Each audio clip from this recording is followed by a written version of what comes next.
चलो बाळको good morning. आज આપણે કુહુ પાઠ્યપુસ્તકની અંદર પાઠ 7 ખોટો જાદુ ખોટો બાવો તેમાં આપણે પેજ નંબર 130 ઉપર પેજ નંબર 130 સુધી અભ્યાસ કરી ગયા છે। હવે આજે આપણે પેજ નંબર 131 થી અભ્યાસ કરીશું। તેમાં આપેલું છે કે અહીં ત્રણેય જાદુની ક્રિયાઓ ભેગી થઈ ગઈ છે, તેમની છૂટી પાડી જુદા જુદા ખાનામાં લખો, પછી એના ક્રમ લખો। આ જાદુ કરવા માટે જરૂરી વસ્તુઓની નીચે લીટી કરો। જુઓ, અહીં તમને આપેલું છે દુપટ્ટા પર સફેદ બંગડી મૂકવી, કપાસના છીંદવાનો રસ ચપ્પુ પર લગાવવો, પગના તળિયે હળદર ઘસવી, ચૂનાના ઝીણા ભૂકાને ઓઢણી પર છાંટવું, ચપ્પુ લેવું, લાલ રંગનું પ્રવાહી ટપકવું, કંકુ જેવા રંગના પગલાં પડવા, બંગડી અને રબરનું ખસવું, જમીન પર દુપટ્ટો પાથરવો, ઇલેસ્ટિકની ખીલીમાં ફસાવવું, દુપટ્ટા પર ચાલવું, એક લીંબુ લેવું અને દુપટ્ટા પર ટેબલ પર દુપટ્ટો પાથરવો। તો અહીં તમને આપેલું છે એમાંથી તમને ત્રણ જે જાદુ આપેલા હતા પાઠમાં, ત્રણ જાદુ કરેલા છે અંશુલે અને તૃપ્તિએ, તો તેને તમારે અહીં અલગ અલગમાં લખવાનું છે। જો કાપો ડાકણ એટલે કે જે લીંબુ કાપે છે, કપાસના છીંદવાનો રસ ચપ્પુ ઉપર લગાવે છે, એ ચપ્પુ દ્વારા લીંબુ કાપે છે, આ જાદુની જે વાત આવે છે તે તમારે આ ખાનામાં લખવાની છે। પછી આવ આવ જા જા એટલે કે બંગડીનો જે જાદુ કરેલો છે ઇલેસ્ટિકની મદદથી અને સફેદ દોરાની મદદથી, તે જાદુની જે વાત આવે છે તે તમારે આ ખાનામાં લખવાની છે। અને છેલ્લો જાદુ એને કરેલો હતો કંકુ પગલાં, એટલે કે દુપટ્ટા ઉપર જે ચૂનાનો ઝીણો ભૂકો હતો તેની ઉપર હળદર પગના તળિયે ઘસી અને તેની ઉપર ચાલે છે એટલે કંકુ જેવા પગલાં પડે છે। તો એ જાદુની વાત તમારે અહીં લખવાની છે। સૌપ્રથમ છે દુપટ્ટા પર સફેદ બંગડી મૂકવી, તો એ ક્યાં આવશે? તો અહીં આવશે દુપટ્ટા પર સફેદ બંગડી મૂકવી। આ ક્રમને તમારે હમણાં જોવાના નથી, માત્ર લખવાનું છે। એના પછી છે કપાસના છીંદવાનો રસ ચપ્પુ પર લગાવવો, તો એ આવશે કાપો ડાકણના ખાનામાં। એના પછી પગના તળિયે હળદર ઘસવી, તો કંકુ પગલાંના ખાનામાં એ આવશે। ચૂનાના ઝીણા ભૂકાને ઓઢણી પર છાંટવું, એ પણ કંકુ પગલાંના ખાનામાં આવશે। ચૂનાના ઝીણા ભૂકાને દુપટ્ટા પર છાંટવો। ચપ્પુ લેવું, તો એ કાપો ડાકણના ખાનામાં। એના પછી લાલ રંગનું પ્રવાહી ટપકવું, તો એ પણ કાપો ડાકણના ખાનામાં આવશે। કંકુ જેવા રંગના પગલાં પડવા આવશે કંકુ પગલાંના ખાનામાં। પછી બંગડી અને રબરનું ખસવું, તો આવ આવ જા જા જાદુના ખાનામાં આવશે। જમીન પર દુપટ્ટો પાથરવો, તો એ આવશે કંકુ પગલાંના ખાનામાં। ઇલેસ્ટિકની ખીલીમાં ફસાવવું, તો બીજા ખાનામાં આવશે। પછી દુપટ્ટા પર ચાલવું, એ કંકુ પગલાંના ખાનામાં અહીં લખવાનું છે। એના પછી એક લીંબુ લેવું, તો એ આપણે અહીં લખીશું। અને ટેબલ પર દુપટ્ટો પાથરવો, એ આવ આવ જા જાના ખાનામાં લખશું આપણે। તો પછી એને તમારે ક્રમ આપવાના છે। જો અહીં આપેલું છે કપાસના છીંદવાનો રસ ચપ્પુ પર લગાવવો, ચપ્પુ લેવું, લાલ રંગનું પ્રવાહી ટપકવું અને એક લીંબુ લેવું, તો સૌ પ્રથમ આવશે પહેલો ક્રમ આવશે એક લીંબુ લેવું, બીજો ક્રમ પછી ચપ્પુ લેવું, ત્રીજો ક્રમ કપાસના છીંદવાનો રસ ચપ્પુ પર લગાવવો અને ત્યારબાદ તેમાંથી લાલ રંગનું પ્રવાહી ટપકવું। પછી એટલે કે જાદુ જે જે ક્રમમાં થાય છે તેને તમારે એ રીતે ક્રમ આપવાનો છે। જો આમાં પહેલો ક્રમ આપશો આપણે ટેબલ પર દુપટ્ટો પાથરવો, બીજો ક્રમ આપશું દુપટ્ટા પર સફેદ બંગડી મૂકવી, ત્રીજો ક્રમ ઇલેસ્ટિકને ખીલીમાં ફસાવવું અને ચોથો ક્રમ બંગડી અને રબરનું ખસવું। કંકુ પગલાંના ખાનામાં જોઈએ તો આપણે પહેલો ક્રમ આપશું ચૂનાના ઝીણા ભૂકાને દુપટ્ટા પર છાંટવો, બીજા ક્રમે જમીન પર દુપટ્ટો પાથરવો, ત્રીજા ક્રમે પગના તળિયે હળદર ઘસવી, ચોથા ક્રમે આવશે દુપટ્ટા પર ચાલવું અને પાંચમો ક્રમ કંકુ જેવા પગલાં પડવા। આ રીતે તમારે આમાં લખી લેવાનું છે। એની નીચે જુઓ તો આ એકમમાં આપેલા મંત્રો ઝડપથી બોલો. તમે પણ મંત્ર બનાવો, વર્ગમાં મોટેથી વાંચી સંભળાવો. તો આપણે અહીં મંત્ર લખી શકીએ. જાદુ મંતર છું મંતર હું બોલું તે જ થાય છે.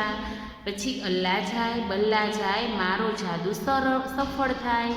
પછી હરફટ સરફટ, જાદુ થઈ જા ઝટ. આવા મંત્ર તમારે લખવાના છે. બીજા કાંઈ પણ તમારા વડીલોને જો આવા મંત્ર આવડતા હોય તો એ પણ તમે લખી શકો છો. હવે છે તમને કોનો બનાવેલો મંત્ર સૌથી વધુ તે ગમ્યો તે કહો.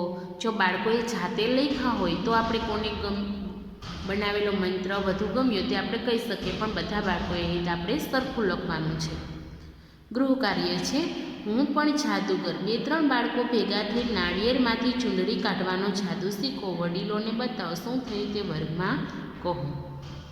પછી જુઓ જૂથમાં બેસો, ફકરો વાંચો, કંઈક ખૂટતું લાગે તો લખી દો. અમારા ગામમાં એક ડૉક્ટર હતા, આનંદ તેમનું નામ. તેઓ સફેદ કોટ પહેરતા. ડૉક્ટર પછી ખાલી જગ્યા આપેલી છે એમાં ને લખવાનું છે. ડૉક્ટરને દર્દીના અવાજ પરથી એની તકલીફની ખબર પડી જતી. 1 વર્ષ પહેલાં ડૉક્ટર આનંદ દવાખાનું છોડી મંદિરમાં જતા રહ્યા. તેમણે સાધુનો વેશ ધારણ કર્યો છે. હવે તેઓ સ્વામી પરમાનંદ તરીકે ઓળખાય છે. સ્વામી પરમાનંદ લોકોને કથા તથા ભજનો સંભળાવે. સ્વામી પરમાનંદ ભિક્ષામાં જે મળે એ ખાય છે. એ મને પરમ દિવસે મળ્યા હતા ત્યારે કહેતા હતા કે હવે પછી તેઓ બીજા ગામમાં રહેવા જવાના છે. ત્યાં ભાડાના મકાનમાં રહેશે. આવતીકાલથી તેમનું નામ વિવેકાનંદ થઈ જશે. વિવેકાનંદ નામે શિક્ષક બનીને તેઓ બાળકોને ગણિત શીખવશે. તેઓ સારા પેન્ટ શર્ટ પહેરશે. વિવેકાનંદ કદાચ તમને ભણાવવા અને તમારા ગામમાં પણ આવી પહોંચે તો તમે તેને ઓળખી જશો ને. શું શું પહેર્યું હશે તો કે સારા પેન્ટ શર્ટ પહેરશે અને ગણિત શીખવશે. કયું વાક્ય કોને લાગુ પડે છે તે લખો. આનંદ ડૉક્ટર હતા અને સફેદ કોટ પહેરતા. હવે આનંદમાંથી તે સ્વામી પરમાનંદ બની જાય છે. સ્વામી પરમાનંદ લોકોને કથા તથા ભજનો સંભળાવે છે. સ્વામી પરમાનંદ ભિક્ષામાં જે મળે એ ખાય છે. એના પછી છે વિવેકાનંદ. પરમાનંદમાંથી શું બનશે હવે તો કે વિવેકાનંદ. વિવેકાનંદ નામે શિક્ષક બનીને તેઓ બાળકોને ગણિત શીખવશે. આપણી પાસે જગ્યાનો અભાવ છે એટલે અહીં આપણે ટૂંકમાં લખીશું. સ્વાધ્યાય પોથીમાં આપણે વિસ્તારથી લખીશું. હવે જુઓ છે ઉદાહરણ પ્રમાણે દરેક વાક્યની આગળ પહેલાં, હમણાં, હવે, પછીમાંથી કોઈ એક વિકલ્પ લખો. એટલે કે સમય અનુસાર તમારે લખવાનું છે. વાક્ય વાંચો ત્યાં તમને ખબર પડી જાય કે આ હમણાંનું કે છે, પહેલાંનું વાક્ય કે છે કે હવે પછી થવાનું છે એ વાક્ય કે છે. જેમ કે લીલાને ફટાકડા બનાવતા આવડે છે તો ત્યાં આપણે લખી શકીએ હમણાં. એના પછી છે કે લીલા તેના પપ્પાને ફટાકડા બનાવતા જોતી હતી તો કે પહેલાં. પછી લીલા ખૂબ સારી ફટાકડા બનાવનાર બનશે તો હવે પછી. એના પછી જુઓ તો આસ્થા તેની મમ્મીની કમર સુધી પહોંચે છે તો હમણાં લખીશું આપણે. એના પછી આસ્થા તેની મમ્મીથી ઊંચી થઈ જશે તો હવે પછી. આસ્થા મમ્મીને ઘૂંટણ લગી પહોંચતી હતી તો પહેલાં. પહેલાં આસ્થા મમ્મીને ઘૂંટણ લગી પહોંચતી હતી. હવે એના પછી જુઓ લોકો ઉડતા બાઇક પર નોકરીએ જશે તો હવે પછી. પછી લોકો બળદગાડામાં મુસાફરી કરતા હતા તો કે પહેલાં. પછી લોકો સ્કૂટર, બાઇક, રિક્ષા, ટ્રેન, બસ, વિમાનમાં મુસાફરી કરે છે તો કે હમણાં. આવી જ રીતે તમારે નીચેના આ વાક્યો આપેલા છે અને પેજ નંબર 133 ઉપર જે આ વાક્યો આપેલા છે તેની આગળ આ લખવાનું છે અને સમજવાનું પણ છે. હવે રમતા રમતા શીખીએ. તમને અહીં એક રમત આપેલી છે, કેવી રીતે રમવી તે પણ આપેલું છે. તો તમારે આ રમત વાંચવાની છે. આપણે જ્યારે સ્કૂલે મળીશું ત્યારે આ રમત રમીશું. નીચે જુઓ, ખાલી જગ્યા પૂરી વાક્ય બનાવો. તમારા જવાબ બીજા મિત્રો સાથે સરખાવો. એમના જવાબ જુદા છે પણ જવાબ ખોટા છે. બે જવાબ જુદા હોય તો પણ સાચા હોય. કેટલાક મહિના પહેલાં હું મોડો ઉઠતો હતો. હું ચા પીતો હતો. પછી છે અત્યારે. મારા પાડોશી રેડિયો પરના ગીતો સાંભળે છે. બધા ઘુવડ ઘરના છાપરા પર હારબંધ બેસી રહ્યા છે. પછી કેટલાક વર્ષો પછી એટલે કે ભવિષ્યની વાત કરે છે. હું શહેરમાં ભણવા જઈશ. મારો પ્રિય દોસ્ત અથવા તો કે મારી પ્રિય બેનપણી મારી સાથે શહેરમાં ભણવા આવશે. આ એક અનુમાન છે. ભવિષ્યની વાત આપણે ચોક્કસ કહી શકીએ નહીં. હવે જુઓ, આપેલું છે બંને પગના પંજા પર ઊભા રહો. માત્ર પંજા ઉપર ઊભું રહેવાનું છે. હાથ ઊંચા કરો. આખું શરીર ખેંચાઈ જાય એ રીતે હાથને ઉપર કરો. સમય અને ક્રિયા સૂચવતા વાક્યો બનાવો. ક્રિયા છે ઊંઘવું. હવે કેટલાક સમય પહેલાંનું આપણે ઊંઘવું વિશે વાક્ય બોલવું હોય તો શું કહી શકીએ? મનીષ સાંજે ઊંઘ્યો. અત્યારનું કેવું હોય તો મનીષ સાંજે ઊંઘે છે. અને કેટલાક સમય પછીનું કેવું હોય એટલે કે થોડી વાર પછીનું આપણે કેવું હોય અથવા તો થોડા કલાકો પછીનું કેવું હોય તો શું કહી શકીએ? તો કે મનીષ સાંજે ઊંઘી જશે. એવી જ રીતે છે હસવું. જોક સાંભળતા રીટા હસી. અત્યારે તો કે જોક સાંભળી રીટા હસે છે. અને કેટલાક સમય પછી તો કે જોક સાંભળી રીટા હસશે. હવે છે લખવું. તો કેટલાક સમય પહેલાં આપણે શું વાક્ય લખવું વિશે કહી શકીએ? તો કે શ્રેયાએ કાલે વાર્તા લખી. અત્યારે તો કે શ્રેયા વાર્તા લખે છે. અને કેટલાક સમય પછી તો કે શ્રેયા વાર્તા લખશે. હવે છે રડવું. તો દડો વાગતા ઐશ્વર્યા રડી. દડો વાગતા ઐશ્વર્યા રડે છે. અને કેટલાક સમય પછીનું વાક્ય કેમ બનશે? તો કે દડો વાગતા ઐશ્વર્યા રડશે. હવે છે આપણે લખીએ કૂદવું. કેટલાક સમય પહેલાં તો કે અમે દિવાલ કૂદ્યા. અત્યારે તો કે અમે દિવાલ કૂદીએ છીએ. અને કેટલાક સમય પછી તો કે અમે દિવાલ કૂદીશું. પછી છે કહેવું. દાદીએ બધાને વાર્તા કહી. દાદી બધાને વાર્તા કહે છે. અને કેટલાક સમય પછીનું વાક્ય શું બનશે? તો કે દાદી બધાને વાર્તા કહેશે. હવે છે તોડવું. તો લતા અને પરેશે કાચ તોડ્યો. લતા અને પરેશ કાચ તોડે છે. અને લતા અને પરેશ કાચ તોડશે. હવે રસોઈ કરવી. પપ્પાએ ગયા શનિવારે રસોઈ બનાવી. પછી અત્યારેનું વાક્ય શું બનશે? પપ્પા રસોઈ બનાવે છે. ચાલુ ક્રિયા. અને કેટલાક સમય પછી એટલે કે ભવિષ્યમાં શું? તો કે પપ્પા આવતા રવિવારે રસોઈ બનાવશે. હવે એના પછી છે માન આપવું. તો અમે વડીલોને માન આપ્યું. અમે વડીલોને માન આપીએ છીએ. અને અમે વડીલોને માન આપીશું. પછી છે નમન કરવું. અમે સૂરજ દાદાને નમન કર્યું. અમે સૂરજ દાદાને નમન કરીએ છીએ. અને અમે સૂરજ દાદાને નમન કરીશું. હવે એના પછી છે જૂથમાં કામ કરો. દરેક ખાનામાંથી શબ્દો અને શબ્દજૂથ પસંદ કરી વાક્ય બનાવીને લખો. એટલે કે આ ખાનું છે, આ ખાનું છે અને આ ખાનું છે. એમાં નીચે અહીં ખાલી તમને એક જ શબ્દ નથી આપ્યો, અહીંયા આપણે આજે લખી નાખીશું. અને પછી ગમે એ ખાનામાંથી તમે શબ્દ અથવા તો શબ્દજૂથ પસંદ કરી અને વાક્ય બનાવી શકો. જેમ કે ગઈકાલે વિદ્યાર્થીઓ નાટક કરવાના છે. આજે બધા પ્રવાસીઓ બગીચામાં હતા. આજે શર્મિષ્ઠા અને દિવ્યા ગાતા હતા. આવું આપણે બનાવી શકીએ. આડાવડું ગમે શબ્દ અથવા શબ્દજૂથ પસંદ કરી અને વાક્ય બનાવવાના છે.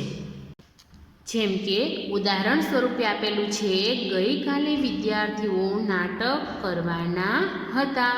ગઈકાલે શર્મિષ્ઠા અને દિવ્યા ગાતા હતા. આજે મારે ઘણું લેશન છે. આજે બધા પ્રવાસીઓ બગીચામાં છે. આવતીકાલે વિદ્યાર્થીઓ નાટક કરવાના છે. તમે પણ કોઈ અલગ વાક્ય બનાવીને લખવા હોય તો તમે લખી શકો છો. આ સિવાયના તમને બનાવતા આવડે આગળના કોષ્ટકમાંથી તો તમારે એ પણ અહીં લખવા. આગળ જોઈએ આપણે તો કે આ વાત બીજા કોઈ સમયે કહેવાની થાય તો કેવી રીતે કહેવાય તે લખો. જેમ કે અગાઉ, અત્યારે અને હવે પછી. આગળ હમણાં આપણે જે વાક્યો જોયા એ જ રીતે આ છે. તો અગાઉ છે રક્ષાબંધન પર ફોઈ આવ્યા હતા. તેમણે પપ્પાને, મમ્મીને અને મને રાખડી બાંધી હતી. અગાઉની વાત છે. તો અત્યારેની વાત શું કરી શકીએ તો કે રક્ષાબંધન પર ફોઈ આવ્યા અને પપ્પાને, મમ્મીને અને મને રાખડી બાંધે છે. હવે પછી એટલે કે આપણે ભવિષ્ય વિશે વાત કરવી હોય, જે સમય આવ્યો નથી, જે સમય આવવાનો છે એના વિશે વાત કરવી હોય તો શું કહી શકીએ તો કે રક્ષાબંધન પર ફોઈ આવશે તેઓ પપ્પાને, મમ્મીને અને મને રાખડી બાંધશે. એવી જ રીતે બીજું અહીં આપેલું છે, મારી પાસે એક મસ્ત ટી શર્ટ છે, તેના પર એક પણ ખિસ્સું નથી. તો આપણે અગાઉની વાત કરવી હોય તો મારી પાસે એક મસ્ત ટી શર્ટ હતું, તેના પર એક પણ ખિસ્સું હતું નહીં અથવા તો ન હતું. ભવિષ્યની વાત કરવી હોય તો શું કરી શકીએ કે મારી પાસે એક મસ્ત ટી શર્ટ હશે, તેના પર એક પણ ખિસ્સું હશે નહીં. હવે ત્રીજા ક્રમે જોઈએ, અમે બધા ગાજર, લીલા ધાણા અને લીલા શાકભાજી ખાઈશું. જુઓ હવે પછીની વાત આપેલી છે એટલે કે આવનારા સમયની વાત આપેલી છે. આમળા અને નારંગી જ નહીં, કારેલા સુદ્ધા ખાઈશું એટલે અમને ચશ્માના નંબર નહીં આવે. આની આ વાત અત્યારના સમયમાં કેવી હોય તો કેવી રીતે કહેવાય તો કે અમે બધા ગાજર, લીલા ધાણા અને લીલા શાકભાજી ખાઈએ છીએ. આમળા અને નારંગી જ નહીં, કારેલા સુદ્ધા ખાઈએ છીએ એટલે અમને ચશ્માના નંબર આવતા નથી. આની આ વાત છે એ અગાઉના સમય આધારિત કરવી હોય તો કઈ રીતે કરી શકીએ તો કે અમે બધા ગાજર, લીલા ધાણા અને લીલા શાકભાજી ખાતા હતા. આમળા અને નારંગી જ નહીં, કારેલા સુદ્ધા પણ ખાતા હતા એટલે અમને ચશ્માના નંબર આવ્યા નહોતા. એના પછી જુઓ તો કે બચ્ચાના મા બાપ હમણાં જ પાછા ફરશે. હવે પછીના સમયની વાત કરવામાં આવી છે. તો અત્યારના સમયનું આપણે શું કહી શકીએ તો કે બચ્ચાના મા બાપ હમણાં જ પાછા ફરે છે. અગાઉના સમયમાં તો કે બચ્ચાના મા બાપ હમણાં જ પાછા ફર્યા. હવે એની નીચે છે, ઊંચે તે આભેથી લાવીને તારના ધરતીને ખોળે ખંખેરવા જીરે. એ આની આ વાત છે અત્યારના સમયની કરવી હોય તો ઊંચે તે આભેથી લાવીને તારલા ધરતીના ખોળે ખંખેરીએ જીરે. પછી અહીં આવશે ખંખેરીએ, અહીં ખંખેરવા અને અગાઉના સમયમાં ખંખેરતા. ઊંચે તે આભેથી લાવીને તારલા ધરતીને ખોળે ખંખેરતા જીરે. તો જોયું ને બાળકો, જે વર્તમાન, ભૂત અને ભવિષ્યની વાતચીત કરતાં તમે જો આ વાક્યો લખશો અને સમજશો તો તમને જરૂર આવડશે. હવે એના પછી જુઓ, ખાલી જગ્યા પૂરી ઘણા બધા વાક્યો બનાવો. આજે, હમણાં, પરમ દિવસે આવા શબ્દોનો તમારે ઉપયોગ કરવાનો છે. ઉદાહરણ તમને આપેલું છે, ગઈકાલે બધા પ્રવાસીઓ બગીચામાં હતા. આજે બધા પ્રવાસીઓ બગીચામાં છે અને આવતીકાલે બધા પ્રવાસીઓ બગીચામાં હશે. અહીં જુઓ, ખાલી જગ્યા અમે નવા કપડાં ખરીદવા જશું. તો પરમ દિવસે અને જવુંનું કરશું આપણે જશું. બજારમાં ઘણા માણસો ભેગા થઈ, જવુંનું આપણે કરશું ગયા. આજે બજારમાં ઘણા માણસો ભેગા થઈ ગયા. ત્રીજું છે, નૈયાની કોઈના લગ્ન છે. વહુનું આપણે કર્યું છે. હવે છે, આપેલા વાક્યોમાં જો આ ક્રિયા અગાઉ થયેલી હોય તો બાજુમાં આપેલા ચોરસમાં આ રીતે તીર કરવાનું છે. હાલમાં ક્રિયા ચાલી રહી હોય તો બે બાજુ આ રીતે તીર, અને જો હવે પછી ક્રિયા થવાની હોય એટલે કે ભવિષ્યમાં ક્રિયા થવાની હોય તો આ રીતે એરો કરવાનો છે. તો તૃપ્તિએ દુપટ્ટો પાથર્યો, તો પાથર્યો એ ક્રિયા થઈ ગઈ છે તો આપણે તીર આ રીતે કર્યું. સ્વામી અમારો જાગશે, તો એ ભવિષ્યની વાત છે એટલે તીર આ રીતે કરવાનું છે. બીજું વાક્ય છે મને જાદુ આવડે છે, તો ચાલુ ક્રિયા છે એટલે બે સાઈડ આવશે. બા બેઠી હતી રસોઈ કરવા, તો આ બેઠી હતી રસોઈ કરવાની વાત છે એટલે કે ક્રિયા થઈ ગઈ છે તો એરો આ રીતે આવશે. જંગલમાં સિંહ જતો રહેશે એટલે ભવિષ્યની વાતમાં એરો આ રીતે કરવાનો છે. પાંચમું વાક્ય છે નાજુકને નમણા હરણા, એટલે કે અત્યારની વાત છે તો આ રીતે કરવાનું છે. છઠ્ઠું વાક્ય છે ફરફરતી મૂછ ઉગી એક, તો એરો આ રીતે આવશે. પછી સાતમું જુઓ, પછી ઝગમગ ઝગમગ થતાં સૂરજ દાદા આવ્યા, આ રીતે એરો આવશે. ઉત્તરાયણમાં પતંગ ચગાવવાનો લાહો લૂંટીશું, ભવિષ્યની વાત છે એટલે આ રીતે આવશે. ધોળા ધોળા સસલા તમે જાઓ છો ક્યાં, એટલે કે ચાલુ વાત છે તો આ રીતે આવશે. બોધરાજ એમ માનતો હતો કે શાહી પીવાથી બુદ્ધિ તેજ થાય છે, તો પણ આ રીતે એરો આવશે. સમજી અને તમારે દરેક નિશાની કરવાની રહેશે. હવે છે વર્ગના બધા વિદ્યાર્થીઓના અગાઉ, અત્યારે અને હવે પછી એવા 3 જૂથ બનાવો. ગમે તે એક ક્રિયા બોલો. અત્યારે આપણે વર્ગમાં તો કંઈ બેઠા નથી, પણ આપણે ક્રિયા તો લખીએ.